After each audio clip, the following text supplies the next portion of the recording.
Tu trouves pas qu'il a un nom chelou, Jésus, quand même? De quoi? Bah ouais, Jésus-Christ. C'est chelou quand même.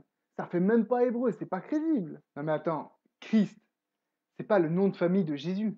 Mais non. Bah non, Christ, ça veut dire Messie. C'est sa fonction. Christos en grec, c'est la traduction de Meshaïa en hébreu. Ça veut dire Messie.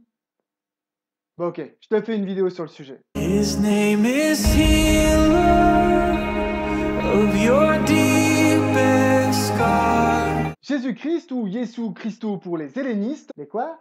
Laisse tomber. Jésus-Christ, ce n'est pas le prénom et le nom du fils de Marie. D'ailleurs, si Jésus devait avoir un nom de famille, ce serait plutôt Ben Yosef ou quelque chose du genre. Mais Christ, c'est un qualificatif. C'est un terme qui nous dit qui est Jésus. Ici, dans le Nouveau Testament, on nous dit que Jésus, c'est le Christ. Alors, qu'est-ce que le Christ dans la Bible? Très bonne question. Christou, c'est le grec qui traduit dans la version grecque de l'Ancien Testament le terme hébreu Machia. T'as suivi? Ok, l'Ancien Testament a été écrit en hébreu, bon, un petit peu en araméen aussi. Et en hébreu, il y a un mot qui se dit Machia. Un jour, il y a des types qui ont décidé de traduire l'Ancien Testament en grec. Ça leur a pris comme ça. C'est pas le sujet. Quand ils ont traduit l'Ancien Testament en grec et qu'ils sont arrivés au terme Machia, ils ont décidé de le traduire par le mot grec Christou. C'est pour ça que les auteurs du Nouveau Testament ont utilisé le terme de Christ pour parler de Jésus. Mais on pourrait tout aussi bien traduire par Messie. C'est bon, c'est plus clair? Ok, on continue. Que veut dire Machia? Tout simplement celui qui a reçu l'onction. Long quoi? L'onction, le fait d'enduire quelqu'un d'un liquide, généralement de l'huile. C'est un rite qui permet d'officialiser la fonction de quelqu'un.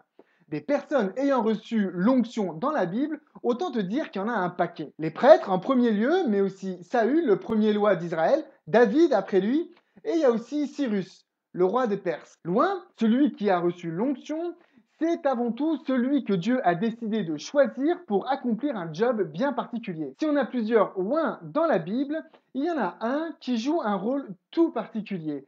C'est l'oint prophétique, celui qui doit venir, le Messie. Dans Matthieu 11, verset 3, on nous parle de Jean-Baptiste. Ah, celui-là aussi, il a un nom de famille chelou. Non mais c'est pareil, Baptiste, c'est pas son nom de famille, c'est sa fonction. C'est Jean le baptiseur.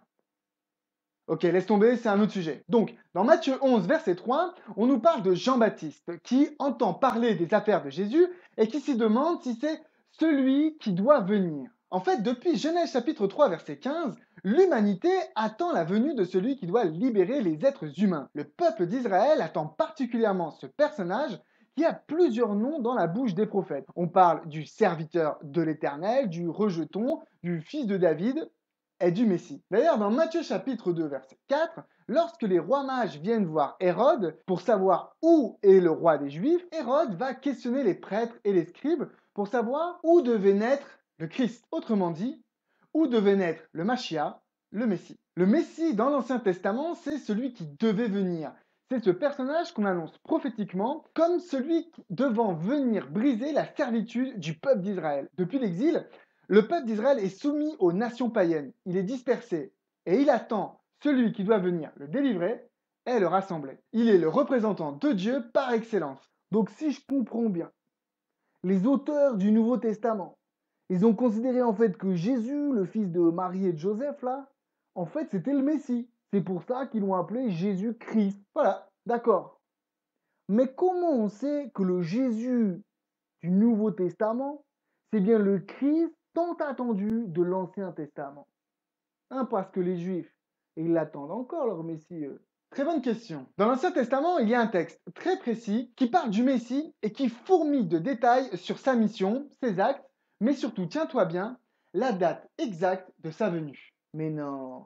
Et si, c'est dans Daniel chapitre 9, verset 25. Daniel 9, 25 nous dit que depuis le moment où la parole a annoncé que Jérusalem sera rebâtie, jusqu'au Messie, au conducteur, il y a 7 semaines et 62 semaines. Ah bah tu vois, Jérusalem, elle a été reconstruite dans les années 40, là, après la guerre mondiale, quand les Anglais, ils ont rendu la ville aux sionistes, aux Juifs, là. Oui, mais non. La ville a été reconstruite bien avant cela, heureusement. D'ailleurs, tu remarques que dans ce verset, ce n'est pas la reconstruction de la ville qui est la date déterminante, mais bien l'annonce de la reconstruction. Alors du coup, c'est quand? J'y viens. Prenons un axe chronologique. Le verset 25 nous dit que le point de départ, c'est l'annonce de la reconstruction de Jérusalem. Puis on compte 7 et 62 semaines et on arrive au Messie. Donc, si tu trouves la date de l'annonce de la reconstruction de Jérusalem, on trouve la date exacte de la venue du Messie. Easy.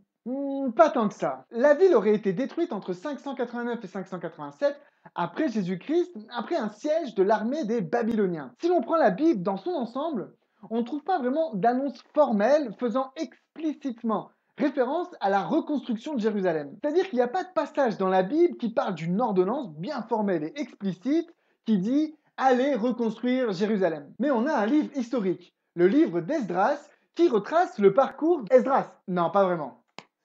Le livre d'Esdras raconte l'histoire de personnes qui sont appelées à reconstruire Jérusalem. non plus. Ok, désolé, j'arrête. Merci, je reprends. Le livre d'Esdras raconte l'histoire de personnes qui sont appelées à reconstruire, non pas la ville, mais le temple. Il va y avoir au moins 3 décrets des autorités locales de l'époque autour de cette reconstruction. Le premier, dit de Cyrus, et le second, dit de Darius, évoque la reconstruction du temple, mais pas de la ville. Le troisième décret est plus intéressant. Il parle de défiscaliser le service religieux à Jérusalem et va instaurer Esdras comme gouverneur de la ville. C'est donc le décret qui redonne à Jérusalem son autonomie civile mais aussi religieuse. C'est le début de la reconstruction de la ville, non seulement physique, mais aussi institutionnelle. Et le texte d'Esdras 7 nous donne la date très précise de ce décret. Il s'agit de la 7e année du roi Artaxerxès, soit 457 avant Jésus-Christ. La date de départ de l'annonce de la reconstruction de Jérusalem, c'est donc 457 avant Jésus-Christ. Oh mais attends, il y a un problème là. Hein.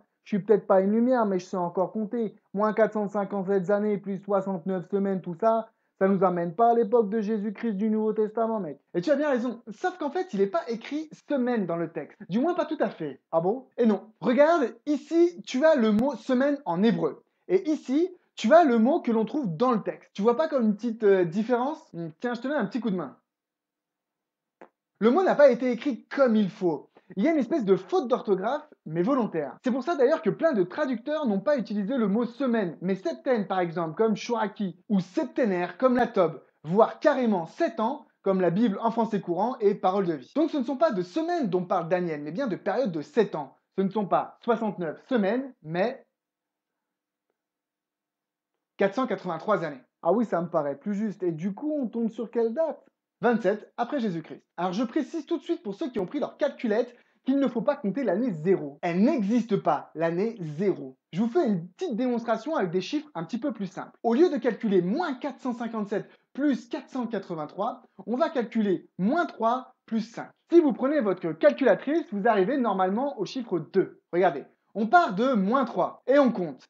1, 2, 3, 4, 5, on arrive à 2. Mais l'année 0 n'existe pas. Donc si on refait les comptes, on part de moins 3 et on compte 1, 2, 3, 4, 5 et on arrive cette fois-ci à 3. C'est pour ça qu'avec une calculatrice, si vous faites moins 457 plus 483, vous allez obtenir le nombre 26.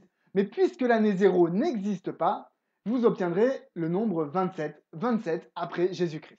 Ok, super, mais en 27 après Jésus-Christ, il s'est rien passé, mon gars. Faux, il s'est passé un truc énorme en 27. Regarde avec moi dans Luc chapitre 3. Luc va commencer son chapitre 3 par énumérer une série de personnages publics avec leur année de fonction afin de déterminer précisément la date de l'histoire qu'il s'apprête à raconter. Il prend le temps de bien détailler pour que l'on puisse être en mesure de dater avec précision cet événement. Et fort bien intéressé de la part de notre ami Luc, n'est-ce pas? Le principal repère est celui de la 15e année du règne de Tibère César. Cette date correspond en effet à 27 après Jésus-Christ. Et que se passe-t-il à cette date? C'est le verset 21 qui nous le dit, c'est le baptême de Jésus. Et alors? Bah tu le fais exprès, il est baptisé, il est oint. En 27, Jésus est devenu le Christ. Il est entré en fonction si tu veux. Waouh! Et c'est pas terminé. Daniel 9, verset 25, nous parlait de 69 semaines. Mais le verset 24 nous parle de 70, de 70 semaines. On a vu qu'il y avait 69 semaines entre l'annonce de la reconstruction de Jérusalem et le Messie. Mais Daniel 9 nous parle aussi de la dernière semaine, soit une période de 7 ans. Regarde avec moi. Le texte dit, verset 26, « Après les 62 semaines, le Messie sera retranché. » Et au verset 27, « Il fera une solide alliance avec plusieurs pour une semaine, et durant la moitié de la semaine, il fera cesser le sacrifice et l'offrande. Tu as remarqué, ici, on nous parle de la moitié de la semaine. On nous dit que le sacrifice et l'offrande doivent cesser et que cela doit correspondre au moment où le Messie est retranché, coupé, abattu, supprimé plus littéralement.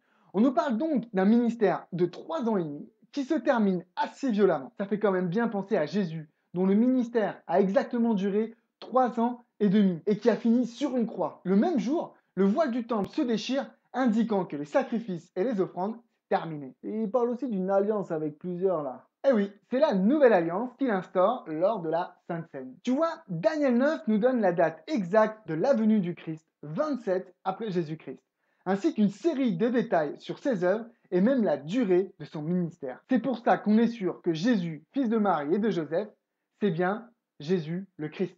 Le livre de Daniel décrit des événements qui se produisent autour du 6e siècle avant Jésus-Christ. Daniel aurait donc prédit 6 siècles à l'avance la date exacte de la venue de Jésus. C'est vrai que la critique moderne considère que le livre de Daniel a été écrit plusieurs siècles après, mais il place au plus tard la rédaction de ce livre en 165 avant Jésus-Christ. On est obligé d'admettre que Daniel a reçu une prophétie qui s'est réalisée à la lettre. Des décennies, voire des siècles à l'avance, Daniel, la Bible, a su voir à l'avance des événements qui allaient se produire, et pas n'importe lesquels. Ça donne quand même vachement de crédibilité à la Bible, aux autres prophéties, et à tout le récit qu'on va trouver dans le Nouveau Testament. Et ça attire forcément notre attention sur la personne de Jésus-Christ, fils de Marie, fils de Joseph, fils de Dieu, le Messie.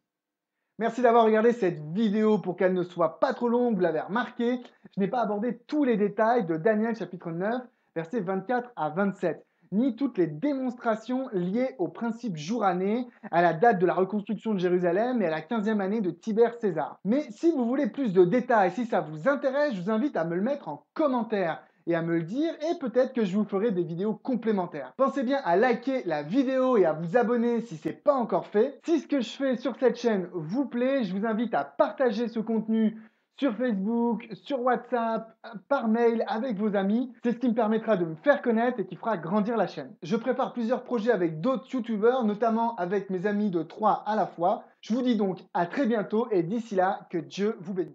His name is Healer